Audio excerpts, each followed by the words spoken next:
በላይ አርማጭሆ ወረዳ የጋና ቀበሌ ህዝብና የቅማንት ታጋዮች የታገቱ አማራዎችን ማስለቀቃቸው ተሰማ። በጎንደር ዙሪያ ወረዳ ቅማንቶች ላይ የሚደርሰው ጥቃት እየተባባሰ በመሄዱ ህብረተሰቡ አካባቢውን እየጣለ መሄድ ጀምሯል ተባለ። በአፋር ክልል ዶፋን በሬክተር ስኬል መለኪያ 5.5 የተመዘገበ የመሬት መንቀጥቀጥ መከሰቱ ተሰማ። መንግስት በደቡብ ኢትዮጵያ ክልል ለተከሰተው የዳልጋ ከብቶች ወረርሽኝ እየሰጠ ያለው ትኩረት እንዳሳዘናቸው ነዋሪዎች ገለጹ። ሰላም ጤና ይስጥልኝ ወደ ጃኖ ቅማንት ሚዲያ ተከታታዮቻችን እንደምን ቆያችሁ? ይህ የጃኖ ቅማንት ሚዲያ ዕለታዊ ዘገባችን ነው። አርዕስተ ዜናዎችን በማሰማት ጀምረናል። ወደ ዝርዝሩ እናልፋለን። አብራችሁን ቆዩ።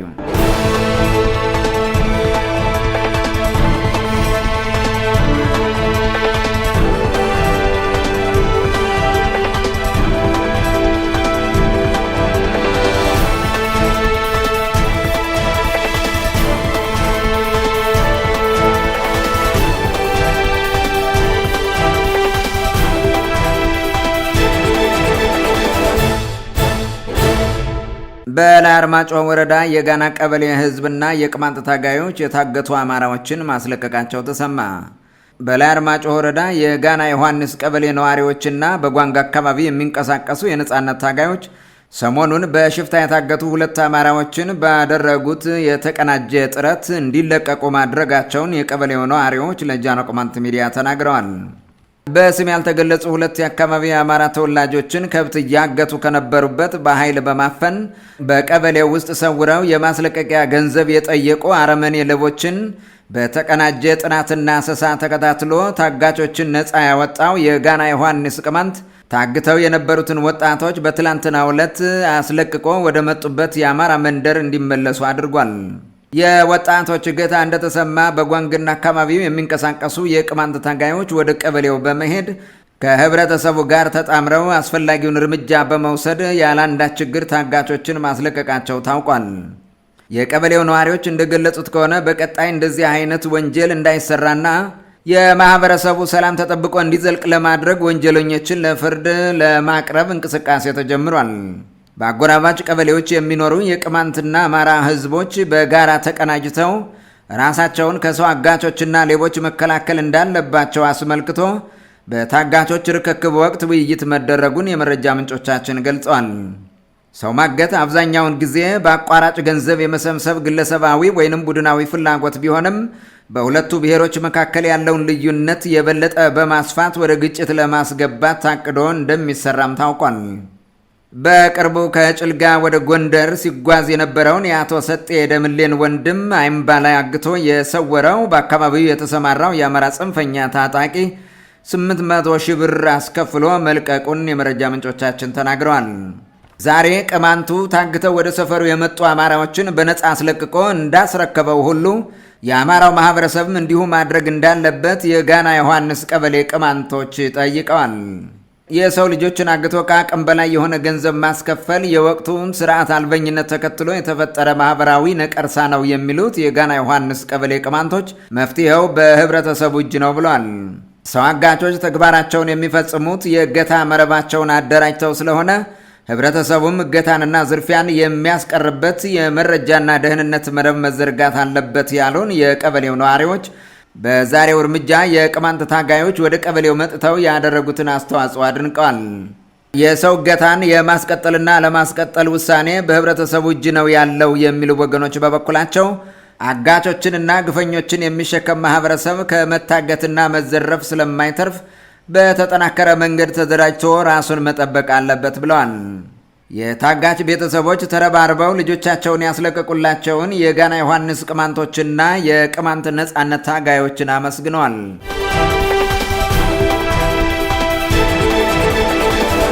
በጎንደር ዙሪያ ወረዳ ቅማንቶች ላይ የሚደርሰው ጥቃት እየተባባሰ በመሄዱ ህብረተሰቡ አካባቢውን እየጣለ መሄድ ጀምሯል ተባለ። በጉዳዩ በአማራ ጽንፈኝነት የተለከፉ የወረዳ ባለስልጣናት እጅ እንዳለበት የሚገልጹት የመረጃ ምንጮቻችን በጎንደር ዙሪያ ወረዳ የሚኖሩ ቅማንቶች በየጊዜው በሚፈጸምባቸው ያልተቋረጠ ጥቃት አካባቢያቸውን እየጣሉ መሄድ ጀምረዋል ብለዋል።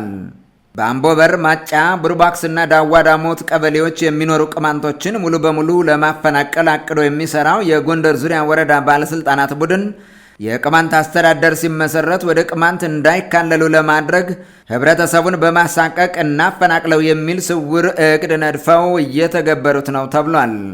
ግድያ፣ አስገድዶ መድፈር፣ እገታና የአካል ድብደባ ብሎም ህብረተሰቡ የምጣኔ ሀብትና ማህበራዊ ስራዎችን ከቦታ ቦታ ተንቀሳቅሶ እንዳይሰራ ማገድ በቀጠናው የሚፈጸሙ ዘር ተኮር ጥቃቶች መሆናቸው ታውቋል። ነዋሪዎቹ ጉዳይን በተመለከተ በተደጋጋሚ ለወረዳው መንግስት ቢያመለክቱም በአካባቢው እየዘረፉ የሚበሉትና ሰው የሚያግቱት እኮ አገራቸው ነው፣ ወዴት ለቀው እንዲሄዱላችሁ ነው የምትፈልጉት በማለት ከመመለስ ባለፈ አንዳች መፍትሄ አልሰጡም ተብሏል። ህብረተሰቡ ጉዳዩን አስመልክቶ ለመከላከያ ሰራዊቱ ሲያመለክት መከላከያው ለተወሰኑ ቀናት ብቻ ወደ አካባቢው መጥቶ ስለሚመለስ ጽንፈኛው ኃይል መከላከያ ጠርታችሁ ልታስመቱን ነበር በሚል ህብረተሰቡ ላይ ከፍተኛ በደል እንደሚያደርሱበት ነዋሪዎች ገልጸዋል። የጥቃቱን ተጠናክሮ መቀጠል የተመለከቱ የወረዳው ነዋሪ ቅማንቶች አካባቢያቸውን እየጣሉ ወደ ወለቃና አርባባ መንቀሳቀስን ምርጫ አድርገውታል ያሉን የመረጃ ምንጮቻችን የሚመለከተው ሁሉ የጉዳዩን አሳሳቢነት ግምት ውስጥ በማስገባት አስቸኳይ መፍትሄ እንዲያፈላልግ ሲሉ ጥሪ አቅርበዋል። ችግሩ በወገራ ወረዳ ጭጋሳና ባምብሎ አካባቢዎችም ተጠናክሮ መቀጠሉ ተሰምቷል። የአማራ ፋኖ ነኝ በሚል በየአካባቢው ተሰማርቶ የሚንቀሳቀሰው ታጣቂ ቡድን በየጊዜው ወደ መንደሮች ዘልቆ እየገባ የተለያዩ ወንጀሎችን ስለሚሰራ ነዋሪዎች ለጊዜው አካባቢያቸውን እየለቀቁ መሆናቸውን ተናግረዋል።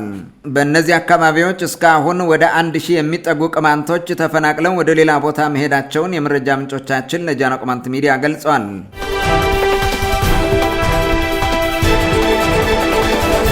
በአፋር ክልል ዶፋን በሬክተር ስኬል መለኪያ 5.5 የሆነ የመሬት መንቀጥቀጥ መከሰቱ ተሰማ።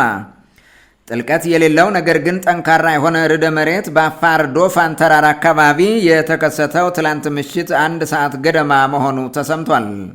የርዕደ መሬቱ መፍለቂያ ቦታ ከመተሐራ ደቡብ ምዕራብ አካባቢ ሲሆን ወደ 23,000 ገደማ የሚሆን ሕዝብ እንደሚኖርበትም ታውቋል። ክስተቱ የተፈጠረበት አካባቢ ገጠራማ በመሆኑ ምክንያት በሰውና በንብረት ላይ የደረሰው ጉዳት በጣም ዝቅተኛ ነው ተብሏል። ከቅርብ ወራት ወዲህ በአካባቢው ተከስተው የነበሩ ተከታታይ ርዕደ መሬቶች የመሬት መንሸራተትና ሌሎች ጉዳቶችን ማድረሳቸው አይዘነጋም። ከትላንቱ የዶፋን ርዕደ መሬት መከሰት በኋላ ከምሽቱ 3 ሰዓት ከ20 ገደማ ከአቦምሳ በደቡብ ምስራቅ አካባቢ በሬክተር ስኬል 4.3 ያስመዘገበ መጠነኛ ርዕደ መሬት መከሰቱም ታውቋል። ከባለፈው ታህሳስ ወር ጀምሮ በአፋር ክልል ዶፋን አካባቢ እየተከሰተ ያለው ርዕደ መሬት እንደ እሳተ ገሞራ ያሉ በርካታ መልክዓ ምድራዊ ክስተቶችን እየፈጠረ መሆኑን የዘርፉ ተቋማት እየገለጹ ይገኛሉ። ባሳለፍነው ታህሳስ ወር መጨረሻ በሬክተር ስኬል 5.7 የተመዘገበ የመሬት መንቀጥቀጥ መከሰቱን ተከትሎ ከ60,000 በላይ የሚሆኑ ሰዎች አካባቢውን ለቀው እንዲወጡ መደረጋቸው አይዘነጋም። በወቅቱ በመሬት መንቀጥቀጡ ምክንያት በተፈጠሩ ስንጥቆችና ጉድጓዶች ከመሬት ወደ ላይ የሚወጡ የጭቃ ጎርፎች ሰዎችን ከአካባቢው የማስወጣት ሂደቱን ውስብስብ አድርገውት እንደነበር የኢትዮጵያ መልክዓ ምድራዊ ተቋም መግለጹ ይታወሳል። በዓለም ካሉ ከፍተኛ ርዕደ መሬትና እሳተ ገሞራ ከሚፈጠርባቸው ቦታዎች መካከል አንደኛው የሆነው የዶፋን ተራራ በታላቁ የምስራቅ አፍሪካ ስምጥ ሸለቆ ውስጥ የሚገኝ ሲሆን ከፍታውም ከባህር ወለል በላይ 1151 ሜትር መሆኑን የዘርፉ ባለሙያዎች ገልጸዋል። የምስራቅ አፍሪካው ታላቁ ስምጥ ሸለቆ ለተከታታይ ርዕደ መሬቶች፣ የእሳተ ገሞራ ፍንዳታዎችና የመሬት ቅርጽ መዛባቶች በከፍተኛ ደረጃ የተጋለጠ አካባቢ መሆኑ ይታወቃል።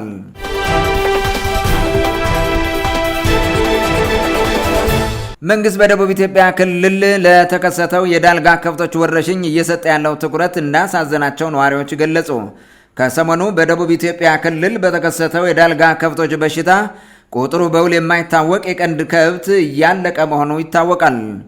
ወረርሽኙ የተከሰተው በክልሉ ጋሞ፣ ጎፋና ደቡብ ኦሞ ዞኖች ውስጥ በሚገኙ 7 ወረዳዎች መሆኑም ተመላክቷል።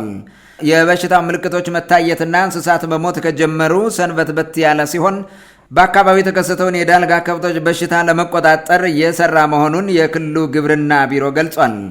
በሽታው በክልሉ ጋሞ፣ ጎፋና ደቡብ ኦሞ ዞኖች መከሰቱንና የቀንድ ከብቶችን እያጠቃ መሆኑን የገለጹት የክልሉ ግብርና ቢሮ ምክትል ኃላፊ ወረሽኙ በክልሉ ካለው የአየር ንብረት ለውጥ ጋር ተያያዥነት እንዳለው ይገመታል ሲሉ በጉዳዩ ላይ እርግጠኛ እንዳልሆኑ ተናግረዋል። የቀንድ ከብቶችን በወረሽኙ እያጣ ያለው የማህበረሰብ ክፍል በሽታው ከተከሰተ ሰነባብቷል እያለ ሲሆን የክልሉ መንግስት በበኩሉ የበሽታው ምልክት መታየት የጀመረው ከባለፈው መጋቢት 5 ቀን 2017 ዓ.ም ጀምሮ መሆኑን በግብርና ምክትል ኃላፊው በኩል ለፋና ቴሌቪዥን ገልጿል። የመንግስት አፈቀላጤ ከሆነው የፋና ቴሌቪዥን ጋር ቆይታ ያደረጉት የክልሉ ግብርና ቢሮ ምክትል ኃላፊ የበሽታውን ምንነት ለማጣራትና ተገቢውን ሕክምና ለመስጠት የባለሙያዎች ቡድን ተቋቁሞ ስራ መጀመሩን ጠቁመዋል። በሌላ በኩል የበሽታው ስርጭት ከፍተኛ ፍጥነት እንዳለውና የሚመለከታቸው አካላት አስፈላጊውን እርምጃ ወስደው ካላስቆሙት ወደ ሌሎች የሀገሪቱ አካባቢዎች ሊዛመት እንደሚችል ተመላክቷል። በዚህ ጉዳይ ከአካባቢው አስተያየት የሚሰጡ የመረጃ ምንጮች መንግስት እንደሚለው እየታየ ያለው የበሽታው ምልክት ብቻ ሳይሆን ቁጥሩ ቀላል የማይባል የቀንድ ከብት እያለቀ መሆኑን ገልጸው በየቀጠናው ያሉ የግብርና ባለሙያዎች የተቻላቸውን ጥረት እያደረጉና ጤነኛ የዳልጋ ከብቶችን ከታመሙት በመለየት ክትባት ለመስጠት እየሞከሩ መሆኑን ጠቁመዋል።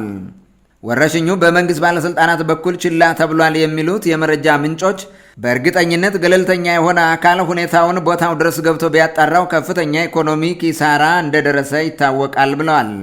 አስተያየት ሰጪዎች አክለውም ጉዳዩ ትኩረት እንዳልተሰጠውና መረጃም እንዳይወጣ በአካባቢው ባለስልጣናት ታፍኖ ተይዞ ነበር የሚል ጥርጣሬ እንዳላቸው ተናግረዋል። ውድ ጃኖ ቅማንት ሚዲያ ተከታታዮቻችን የዕለቱ ዘገባዎቻችን ይህን ይመስሉ ነበር። ደህና ቆዩ።